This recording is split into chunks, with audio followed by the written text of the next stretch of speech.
देखिए दोस्तों, आज हम टॉपिक स्टार्ट जो करने जा रहे हैं वो टॉपिक है डाइस। और डाइस टॉपिक वैसे बहुत इंटरेस्टिंग टॉपिक है और आपके कंपटीशन एग्जाम के लिए भी इम्पोर्टेंट चैप्टर है ये। डाइस चैप्टर से एक क्वेश्चन आपके एग्जाम में पुटअप किया जाता है, 1 से 2 क्वेश्चन आते हैं, काफ़ी बार एक भी पुटअप कर लिया जाता है, काफ़ी बार 2 भी क्वेश्चन आपके एग्जाम में पुटअप किए जाते हैं। दोस्तों देखिए, डाइस को हम बोलते हैं पासा। तो मैंने आपके सामने डाइस बनाई है, मैंने जो आपके सामने ये डाइस बनाई है, इस डाइस को हम बोलते हैं 3D डाइस। ये 3D में मैंने बना रखी है। इस डाइस के अंदर दोस्तों 6 फेस होते हैं। 6 फेस कौन कौन से होते हैं? ये हमारे फेस हैं, ये हमारे क्या है? फेस। ये कुल मिला के हमारे 6 फेस होते हैं, किसके पीछे हैं, इसके अपोजिट में है। अब और 8 क्या होते हैं हमारे? कॉर्नर किसको कहते हैं दोस्तों? देखिए, ये हमारे क्या है? कॉर्नर हैं। 1 2 3 4 5 6 7 8, ये हमारे टोटल कॉर्नर्स कितने हो गए? 8 हो गए। यानी कि 8 हमारे कॉर्नर होते हैं, कोने होते हैं। 12 हमारे क्या होते हैं? किनारे किनको बोलते हैं दोस्तों? इनको किनारे बोला जाता है इनको। ये क्या है? ये हमारे किनारे होते हैं। परंतु आपके एग्जाम में 3D डाइस नहीं आती है। आपके जो एग्जाम में है, जो डाइस जो आती है वो ये इस प्रकार से आती है, जिसको हम बोलते हैं दोस्तों 2D डाइस। अब आप कह रहे होंगे कि सर, मैंने आपको बताया था कि डाइस के अंदर सरफेसेस कितने हैं, फेस कितने हैं हमारे? 6 हैं। परंतु हमारे को एग्जाम में डाइस इस प्रकार से दिखाई देगी और उसके अंदर हमें फेस सिर्फ दिखाई देंगे 3। यानी कि हमें फेस कौन कौन से दिखाई देंगे? टॉप देगा, फ्रंट एंड राइट। ये हमें 3 सरफेस आपको दिखाई देंगे। जो डाइस होती है वो हमारी 2 प्रकार से होती है। एक होती है हमारी नॉर्मल डाइस और एक होती है हमारी स्टैंडर्ड डाइस। नॉर्मल डाइस को हम कहते हैं हिंदी के अंदर साधारण पासा। स्टैंडर्ड डाइस को हम बोलते हैं हिंदी के अंदर मानक पासा। इसको मानक पासा कहते हैं। अब साधारण पासा और मानक पासा के अंदर डिफरेंस क्या है वो मैं आपको बताऊंगा। यहाँ पे देखिए, साधारण जो पासा है, साधारण पासा एक बात कहता है कि मेरे किसी भी पड़ोसी का जोड़ 7 आ जाए तो मैं अपने आप में साधारण पासा कहलाऊंगा। फॉर एग्जांपल, यानी कि पड़ोसियों का जोड़ क्या होना चाहिए? 7। यानी कि यदि मैं कह दूं a + b = 7 या b + c = 7 या c + a = 7, मेरे किसी भी पड़ोसी का जोड़ 7 आएगा तो वह डाइस कहलाएगी नॉर्मल डाइस, यानी कि साधारण पासा। फॉर एग्जांपल, अब आपके माइंड में आ रहा है सर a कहां है, b कहां है, उसके लिए मैं आपको एग्जांपल देके यहाँ पे आपको दर्शाऊंगा। जैसे कि मैंने यहाँ पे डाइस बनाई। डाइस बनाना बिल्कुल नॉर्मल तरीके से बना सकते हैं, यानी कि स्केल लेंगे, ऊपर से 2 लाइन खींचेंगे, उनको मिलाएंगे, ये हमारी डाइस होगी। क्योंकि मैंने आपको बताया था कि डाइस एग्जाम के अंदर हमेशा हमें 3 सरफेस ही दिखाई देगी, इस प्रकार से बनेगी 2D के टाइप से। अब ये मेरा क्या है? A, ये मेरा क्या है? B, ये क्या है मेरा? C। यानी कि A + B, मैंने कहा कि A + B का जोड़ यदि 7 आएगा तो वह डाइस कौन सी कहलाएगी? Normal dice.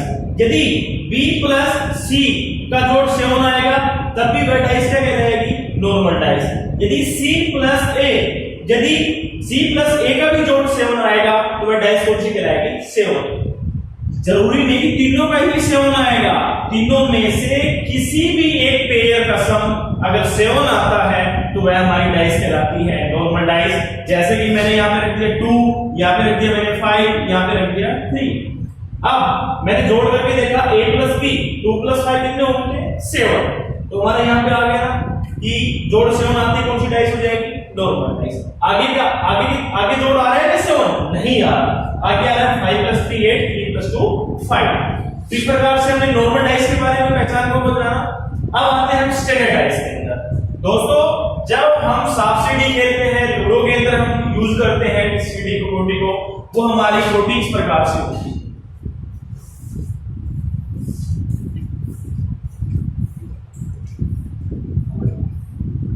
वो हमारी इस प्रकार से होती है।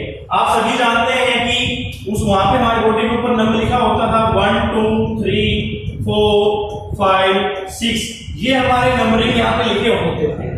तो स्टैंडर्डाइज किसे कहेंगे? स्टैंडर्डाइज एक बात कहता है कि मेरे किसी भी पड़ोसी का जोड़ क्या नहीं आएगा? 7। देखिए यदि क्या कह रहे हैं कि a plus B is not equal to 7, b plus C is not equal to 7 और c plus a is not equal to 7। मेरे किसी भी पड़ोसी का जोड़ यदि 7 नहीं आएगा तो मैं मानक पासा कहलाऊंगा। तो उसके लिए जैसे कि मैं आपको दिखाता हूं, फॉर एग्जांपल मैंने इस प्रकार से यहाँ पे आपके सामने एक डाइस में बना रहा हूं। देखिए क्या कहा, a प्लस बी, मैंने यहाँ पे 1 रख दिया, यहाँ पे 3 रख दिया, यहाँ पे 2 रख दिया। ये मेरा अपना a है, ये b है, ये c है। a प्लस बी 1 प्लस 3 कितने होते हैं? 4। 3 प्लस 2 कितने होते हैं? 5। 2 प्लस 1 कितने होते हैं? 3। क्या किसी भी पड़ोसी का सम 7 आया? पड़ोसी का सम 7 नहीं आएगा तो क्या कहलाएगी हमारी? स्टैंडर्डाइज। परंतु स्टैंडर्डाइज के अंदर एक डिफरेंस और है, एक पहचान और है। वो क्या है? स्टैंडर्डाइज एक बात कहता है, क्या कहता है कि मेरे पड़ोसियों का जोड़ 7 नहीं आएगा, परंतु मेरे अपोजिट का जोड़ क्या आएगा? 7 आएगा। भाई यानी कि फॉर एग्जांपल कि यदि आपसे यहाँ पे 1 दे रखा है, इसका अपोजिट यानी कि इसके सामने कौन बैठा है, तो मैंने आपको बताया था क्या कहा है हमारे पसंद है कि मेरे अपोजिट का जोड़, मेरे अपोजिट का सम क्या आएगा? 7 आएगा। अपोजिट का सम क्या आएगा? 7 आएगा। तो यहाँ पे एक का अपोजिट पूछे, 1 को 7 बनाने के लिए कितना जोड़ना पड़ेगा इसके अंदर? 6। अगर आपसे यहाँ से पूछ रहा है 2 को 7 बनाने के लिए कितना जोड़ना पड़ेगा? 5। अगर आपसे यहाँ से पूछ लेता 3 तो 3 को 7 बनाने कितना जोड़ना पड़ेगा? 4। यानी कि मानक पासा की हमने पहचान जान ली है क्या कि पड़ोसी का जोड़ 7 नहीं आएगा, परंतु अपोजिट का जोड़ जो है हमेशा क्या आएगा? 7 आना चाहिए। देखिए एग्जांपल है हम जो मैंने आपको पढ़ाया है कि नॉर्मल डाइस के अंदर ऐसे आपको बेसिक बताया है, उसके कुछ एग्जांपल्स हैं। आपके एग्जाम में आपसे क्वेश्चन किस प्रकार से पूरा पे कर सकता है। देखिए जैसे कि मैंने आपसे यहाँ पे एक डाइस में 2 लिख दिया, इसमें 5 है, 3 है इस फिगर के अंदर, इसको मैंने 8 नाम दे दिया है। सेकंड आपको दे रखा है, इसमें आपको 5 दे दिया, इसमें 6 दे दिया, आपको इसमें 1 दे दिया गया और आपसे पूछ दिया गया। एक आपको डाइस दे दी गई आगे,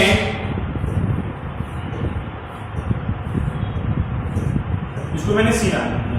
अब आपसे यहाँ पे पुट अप कर लेगा एग्जामिनर, जैसे कि ये एक क्वेश्चन है, ये दूसरा क्वेश्चन है, ये तीसरा क्वेश्चन है। आपको सिंगल डाइस दे रखी है। अब सिंगल डाइस के अंदर एग्जामिनर ने पूछा कि ये डाइस नॉर्मल डाइस है या ये डाइस स्टैंडर्ड डाइस। आप इसके बारे में तभी बता पाएंगे जब आपको पता होगा कि नॉर्मल डाइस क्या होती है और स्टैंडर्ड डाइस क्या होती है। वो मैं आपको बता चुका हूं। नॉर्मल डाइस क्या कहती है कि मेरे पड़ोसियों का जोड़ क्या होगा? हमेशा 7 होगा। और स्टैंडर्ड डाइस क्या कहती है मेरे पड़ोसियों जोड़ 7 नहीं होगा। तो यहाँ पे आपने जोड़ करके देखेंगे 2 + 5 इसका क्या है? जोड़ 7 जोड़ आते ही आपके माइंड में एक कंफ्यूजन आ जाना चाहिए, याद आ जाना चाहिए आपको रूल कि पड़ोसियों का जोड़ 7 है, तो ये हमारी डाइस कौन सी है? नॉर्मल डाइस है। नेक्स्ट पे जाते हैं। नेक्स्ट पे आप बताएंगे मुझे ये डाइस कौन सी है। हमने यहाँ पे जोड़ करके देखेंगे, वही रूल है 6 + 5 11 है, 5 + 1 6 है, 1 + 6 7। फिर जोड़ 7 आ गया, तो ये हमारी डाइस कौन सी हो जाएगी भाई? बताएंगे एक बार, बताइए कौन सी हो जाएगी? Normal dice. अब इससे आगे हम बढ़ते हैं, इससे आगे बढ़ते हैं तो हमने देखा यहाँ पे ये डाइस नॉर्मल है या स्टैंडर्ड। आप बताएंगे मुझे, बताइए जोड़ करके देखिए। आपने जोड़ करके देखा है? देखते हैं, चलो नहीं देखा है तो 2 + 1 कितने होते हैं? 3। 1 + 4 कितने होते हैं? 5। 4 + 2 कितने होते हैं? 6। क्या किसी भी पड़ोसी का जोड़ 7 आया? नहीं आया ना, तो नहीं आया तो ये हमारी डाइस कौन सी हो जाएगी? Standard dice. हमारा क्या कहलाएंगे?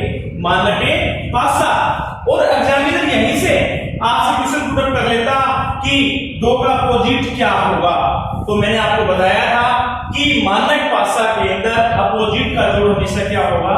7 होगा। तो 2 को 7 बनाने के लिए कितना जोड़ना पड़ेगा? 5। और 1 का पूछेगा तो 6 और 4 का पूछेगा क्या बता देंगे? 3।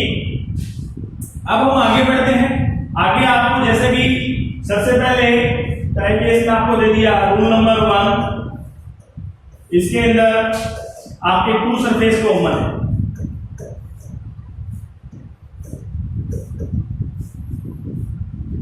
टू सरफेस कॉमन का मतलब क्या है? देखिए जैसे कि आप इस प्रकार से दो डाइस हैं, वो देखिए आपको यहाँ पे लिखे 2 है, 5 है, 3 है, यानी कि यहाँ पे एक ही डाइस को उछाला गया है 2 बार। अब यहाँ पे एक तरफ दे दिया गया 2, 3 और 4, 2, 3 और 4 यहाँ पे, और आपसे पूछ लिया गया कि 5 के पास के विपरीत फलक पर कौन है? 5 के विपरीत फलक पर कौन है? तो जब भी आपके पास डाइस के अंदर आपके पास टू सरफेस कॉमन का क्वेश्चन आए तो आपने क्या देखना है कि दोनों ही डाइस के अंदर देखा कि आपने कॉमन क्या क्या है? 2 है, 3 है, 2 है, 3 है, यानी कि दोनों सरफेस कॉमन है। तो बाकी जो सरफेस बचेगा वो उसका अपोजिट होगा। बाकी जो सरफेस बचेगा वो क्या होगा? उसका अपोजिट होगा, यानी कि 5 के अपोजिट में कौन होगा? 4।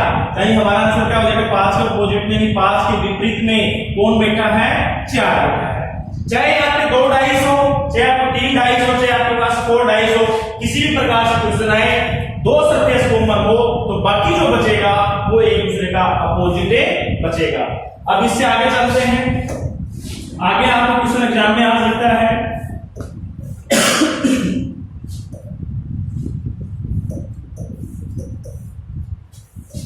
One surface common. जैसे कि एग्जाम में आपके पास क्वेश्चन आ गया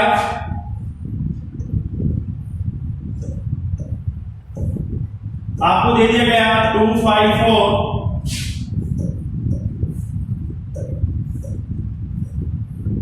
और दे दिया गया आपको 5, 1, 3, 5, 1, 3 और यहां पे आपसे पूछ लिया गया कि 4 के अपोजिट में कौन है?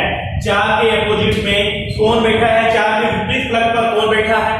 जब आपके पास वन सरफेस कॉमन तो आपने क्वेश्चन को कैसे करना है? मैं आपको बहुत सिंपल सा बेसिक सा एक तरीका बताता हूं। वो तरीका आपको डाइस सेक्टर में कहीं पे भी फेल नहीं होगा। तो आप सभी जानते हैं कि हमारी डाइस के अंदर सरफेस कितने होते हैं? 6। तो हम सबसे पहले डाइस के अंदर जो हमारे फेसेस हैं वो हम बनाएंगे, कितने होते हैं? 6 होते हैं। हमने बनाया।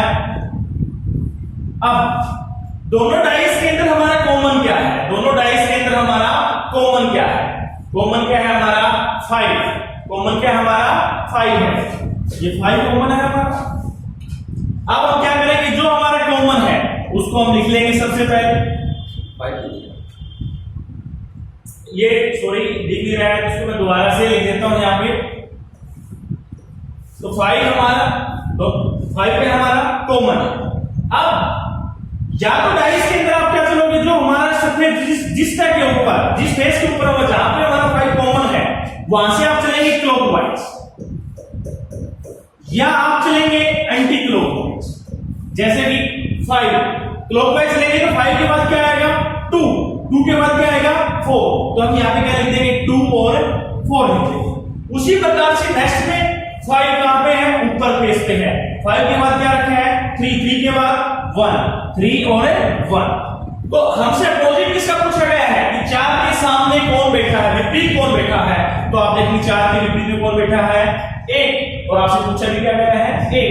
यदि यहाँ पे 4 का न पूछ के आपसे पूछ रखा होता 2 का तो आप क्या बोल देंगे? 3। अगर आपसे 2 का भी नहीं पूछ रखा होता और आपसे वहां पर पूछ रखा होता 5 का, तो आप देख लीजिए सर 5 के सामने तो 5 बैठा है। परंतु मैंने आपको बताया था कि हमारे डाइस के अंदर सरफेसेस कितने होते हैं? 6 सरफेस होते हैं और उनके ऊपर काउंटिंग क्या क्या होती है? 1, 2, 3, 4, 5, 6 ये हमारी काउंटिंग होती है। तो यहाँ पे हमने देख लिया कि 4 का अपोजिट 1 है, 2 का अपोजिट 3 है।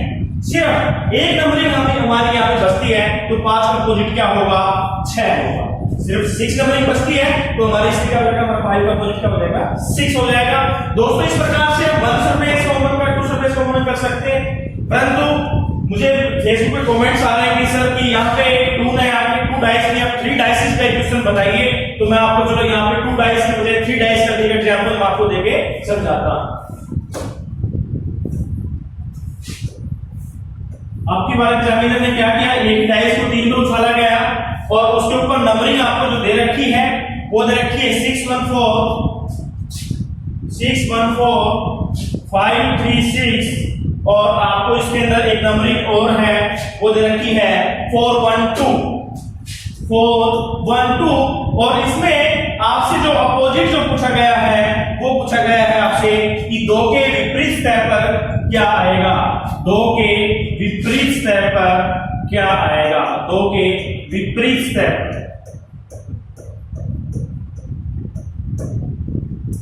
अब देखिए, अब आपको ये हमारा इसको मैंने मान लिया A, इसको मैंने मान लिया B, इसको मान लिया C। दोस्तों ये भी डाइस है, इसको 3 में उछाला गया है। एक पर संख्या है 614, एक पर संख्या है 536, एक पर है 412। अब इसके अंदर हमसे पूछा गया इसका विपरीत कि 2 के विपरीत स्तर पर कौन बैठा है। एग्जाम में जब भी आप क्वेश्चन निकालेंगे तो सबसे पहले आप A और B को लेके चलेंगे, फिर आप B और C को लेके चलेंगे और फिर आप C और A को। यदि A और B से आपका आंसर आ जाता है तो आपको आगे B और C से निकालने की जरूरत नहीं है। B और C, A और B से नहीं आता, B और C से निकालेंगे, और B और C से नहीं आता है तो आप किससे निकालेंगे? C और A से आप आंसर को निकालेंगे। तो सबसे पहले आपने देखा A और B में कॉमन क्या है। A और B में हमारा कॉमन क्या है? 6 कॉमन। क्या कॉमन है? 6। परंतु जब भी एग्जाम में जिसका अपोजिट आपसे पूछा गया है आप उसको न लें, आगे बढ़ जाए। वैसे यहां से भी हमारा आंसर निकल सकता है, परंतु हमें बिल्कुल एक बेसिक कंसेप्ट को पहले जरूरी जानना है, फिर मैं आपको इसके भी शॉर्ट ट्रिक्स बताऊंगा। अगले जो वीडियो का नेक्स्ट वीडियो जो हमारा कल हम फिर से मिलेंगे इसी डाइस के टॉपिक पे, हम इसके क्वेश्चंस की एक्सरसाइज करेंगे। मैं गारंटी दावे के साथ कह सकता हूं जो एक्सरसाइज हम करेंगे कल, उस एक्सरसाइज में हम लगभग 50 क्वेश्चंस को करने जा रहे हैं। उस 50 क्वेश्चन से बाहर आपके एग्जाम में कोई कंसेप्ट है, कोई लेवल है, वो नहीं बनेगा। तो आज मैं आपको जो बेसिक कंसेप्ट है वो आपको बताने जा रहा हूं। B और C में हमने देखा कि 2 है। अब इन दोनों के अंदर कॉमन क्या, कोई कॉमन है क्या? दोनों के अंदर हमने देखा कि 536,412 कोई भी कॉमन नहीं है, तो हम क्या लेंगे? C और A।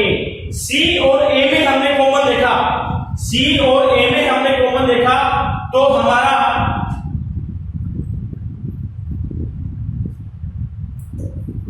C और A में कॉमन देखा हमारा क्या है? 4 है, 1 है, 4 है, 1 है। और मैंने आपको बताया था चाहे हमारे पास डाइस 3 हो चाहे हमारे पास 4 हो, जब भी 2 सरफेस कॉमन होंगे, जब भी 2 सरफेस हमारे कॉमन होंगे और बाकी जो एक सरफेस बचेगा वो एक दूसरे क्या होगा? अपोजिट होगा। तो यहाँ पे देखा कॉमन क्या है? 4 और 1, 4 और 1। हमें वो कंप्लीट फार्मूला निकालने की जरूरत यहाँ से नहीं पड़ी और हमने डायरेक्टली क्वेश्चन को निकाल दिया। तो 2 के अपोजिट में क्या आ जाएगा? 6 आ जाएगा। 2 के अपोजिट में क्या आ जाएगा? 6। ये हम क्वेश्चन यहाँ से भी निकाल सकते थे कि 2 का अपोजिट, यदि फॉर एग्जांपल मान लो A और B मान के मैं करता हूं, तो मैंने क्या किया? सबसे पहले 6 सरफेस बनाए, दोनों में कॉमन क्या है? 6 कॉमन है। क्लॉकवाइज चलेंगे क्या आएगा? 4 और 1। क्लॉकवाइज चलेंगे क्या आएगा? 3 और 5। किसका अपोजिट पूछा? एक का पूछे तो 5, 4 का पूछे तो 3, बच क्या गया? 6। तो 6 का हमारे डाइस के अंदर सरफेस कितने होते हैं? 6। नंबरिंग कितनी होती है? 6, 1 से लेकर 6 तक। यहाँ पे नंबरिंग कितनी आ चुकी है? 2 को छोड़ के बाकी सारी नंबरिंग यहाँ पे आ चुकी है। तो 6 के अपोजिट में कौन बैठता? 6 के अपोजिट में हमारा 2 बैठ जाएगा।